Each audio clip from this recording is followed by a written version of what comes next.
Now, this matter of who's liberal and who's conservative, this is a really confusing matter because the truth is history changes things from time to time.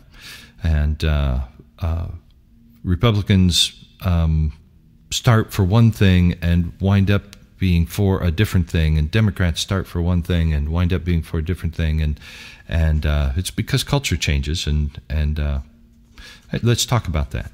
So in the 1860s, the ones who were wealthy downtown churches, who had the money to add instruments, were tending to add instruments. That was seen as being controversial because they were adding something to what had not been available in churches up to that point. And of course, remember that Campbell and others were Presbyterian. They were used to singing unison without accompaniment, being good Calvinists. And so it was controversial that there were these progressives who were adding instruments to the music. That was controversial. On the other hand, there was the addition of gospel songs. That had to do with evangelism on Sunday morning, which seemed to be a progressive idea instead of the conservative idea of let's sing hymns and we are here to worship God and celebrate the Lord's Supper. No, we are also here to do evangelism. And so we had this split among on the one side, the non-instrumental evangelists, and on the other side, the instrumental churches that believed in hymns only. Eventually, we came to see the non-instrumental churches as being theologically conservative, but all of that wasn't happening until the late 1800s and early 1900s when liberalism began to kick in. So now we've complicated not just methodological progressiveness, but we've complicated with theological progressive. And the theological progressives wound up becoming disciples on the hymns-only side of things. Wouldn't have to have been that way, but that's how it was. So we split over the subject of using instruments, and it was first found in 1906 when the Churches of Christ were listing themselves separately from the disciples.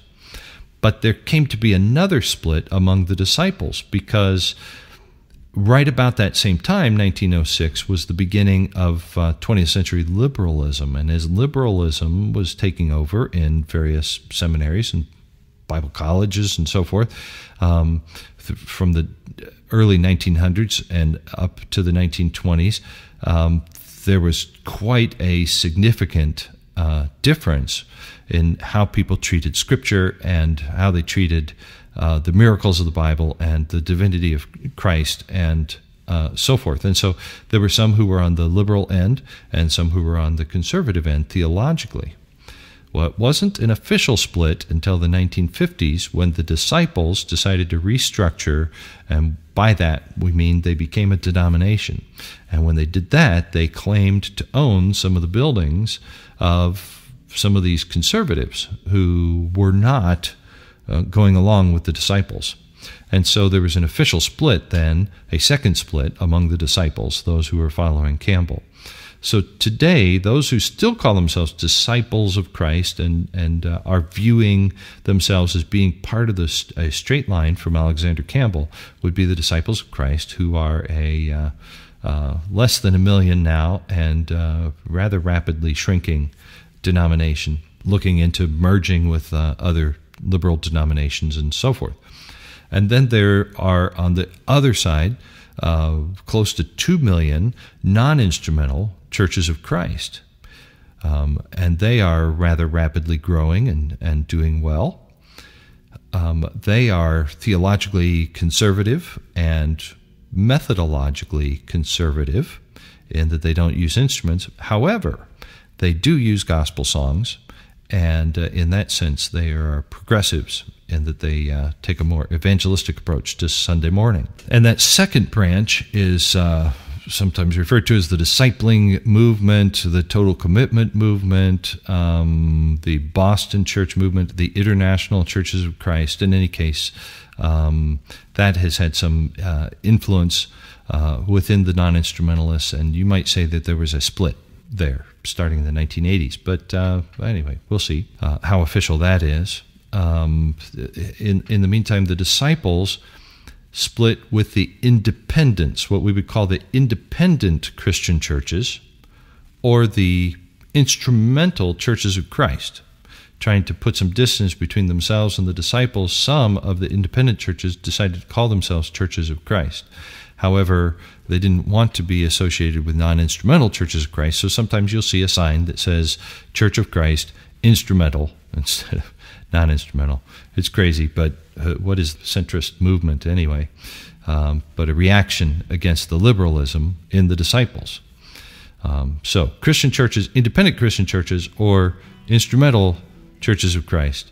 In any case, that's the centrist movement. Well, that's the movement that Cincinnati Christian University is from, is this centrist movement. And there are various unofficial to official branches within the independent Christian churches, such as those who are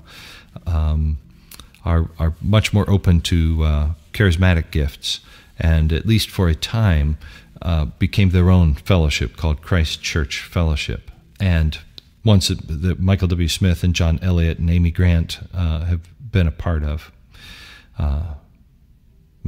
Independent Christian churches, Rich Mullins, Larry Bryant, who you may or may not know, Stan Endicott, who is a big player in Promise Keepers and various other projects, and J.D. Miller,